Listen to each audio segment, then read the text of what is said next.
pagi rekan Raja. Selamat pagi rekan Dita Laila. Oke. Selamat datang di podcast Pecahan Kader yang diadakan oleh pelajar FK Jaringan. Terima kasih. Rekan Raja ini namanya rekan Raja atau rekan Harun Ar-Rasyid nih? Nama aslinya si Harun Al-Rashid. Ya, Raja itu emang panggilan dari kecil. Jadi akrabnya Raja Iya. gitu ya. Kalau berarti kalau ke Penjaringan main ke Penjaringan, kalau ada orang main ke Penjaringan manggilnya Ya, Raja. Oke.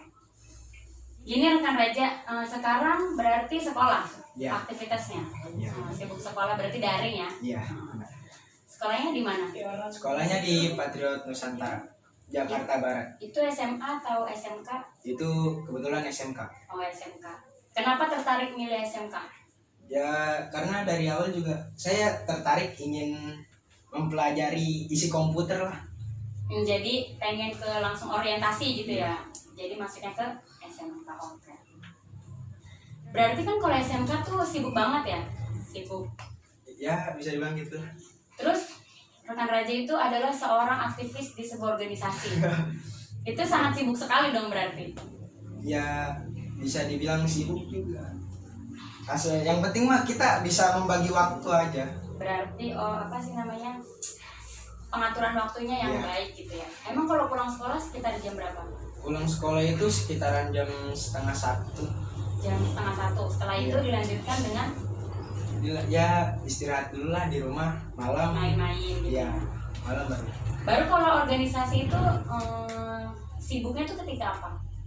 Organisasi pasti sibuk itu ketika acara, mau acara. Iya sih benar. Iya. Tadi organisasinya IPNU ya, Iya. tapi kok rekan Raja itu di sininya ada logo IPNU, tapi di sininya CBP. CBP itu apa ya?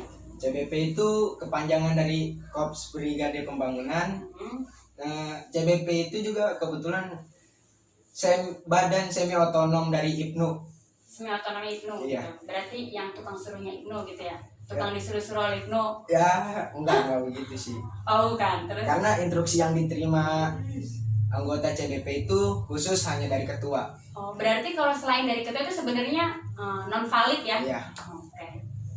Jadi pemberitahuan juga nih ya rekan-rekan atau rekanita yang ngasih tugas buat CBP atau KPP itu harus dari ketua langsung. Oke, selanjutnya kenapa sih rekan Raja itu sebagai pelajar tertarik masuk IPNU atau organisasi gitu? Saya pribadi tertarik masuk organisasi. Yang pertama pasti pengalaman lebih banyak. Yang kedua kita bisa kenal orang-orang besar lah. Orang-orang besar gitu. Iya. Ya? Iya sih. Kalau di organisasi itu lebih mudah ya. Iya. Kayak misalnya udah pernah ketemu orang besar siapa aja tuh? Saya pernah ketemu sama Kiai Ma'ruf Amin. Pernah. Nah, Jadi kayak Marhum itu siapa?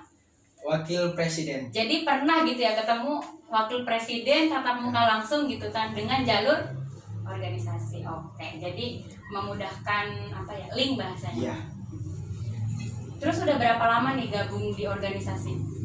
Saya gabung di organisasi IPNU sendiri itu kurang lebih udah 2,5 tahun lah.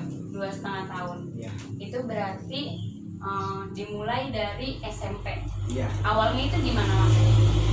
Awal masuk itu saya diajak teman. Soalnya juga di awal saya belum tahu apa itu organisasi, apa itu IPNU. Pas setelah diajak berjalan kata saya, kok enak, menikmati gitu. Oke, itu enak itu karena apa itu? Ya, yang pertama sih pengalaman, terus juga banyak bonus sih. Seperti contohnya Ada kopi. ada doi. Iya, Oke. gitu lah. Tapi perjalanan di organisasi itu kan tadi pertama diajak ya. Iya. Itu langsung tertarik. Iya, Enggak, temennya maksa-maksa dulu atau gimana enggak? enggak maksud. Berarti tanpa paksaan langsung masuk gitu. Iya. Oke. Berarti 2,5 tahun ini sebetulnya pengen arahnya kemana nih dari organisasi? Ya, Atau pengen ngikutin contoh siapa gitu di organisasi? kalau berjalan di organisasi sih pengen ngikutin jalannya guru saya, Abah Yusuf Ismail. Abah Yusuf Ismail. Ya, dia itu dulu pernah jadi wawancara, pernah jadi ketua komisariat PMII. di Unusia Matraman. Mm-mm. Terus juga buat sekarang ini beliau menjabat sebagai Ketua LDNU Jakarta Barat dan Roy Surya MWC Penjaringan. Oke, jadi itu gurunya rekan Raja ya? Betul. Itu berarti, dan guru kita semua lah ya? Iya. Berarti rekan Raja itu mencontoh beliau perjalanan karirnya Iya. sebagai aktivis. Terus sekarangnya jadi guru kan? Iya. Nah itu yang rekan Raja ingin contoh tuh di bagian mananya? Ya di bagian kebijaksanaannya lah. Terus juga kalau untuk jadi guru saya Ya gimana? bingung ya jelasin. Tapi memang betul sih sepertinya ya, kalau kita berorganisasi kan semakin bijaksana gitu. Iya. Karena kan problem-problem di organisasi itu kan beraneka macam. Oke. Selanjutnya menurut rekan Raja nih, sebagai pelajar, organisasi itu penting nggak sih? Atau worth it nggak sih buat pelajar tuh organisasi? Sebenarnya organisasi buat pelajar itu penting banget menurut saya. Karena di organisasi kita bisa apalagi ini di usia-usia sekarang, kita usia saya ya, itu lagi sibuk-sibuknya nyari jati diri. Iya, pencarian jati diri. Iya. Kalau kita salah wadah, bisa-bisa kita jadi berandal, Oke, pintar terus. arogan.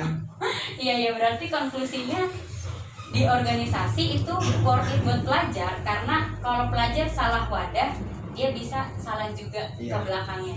Iya.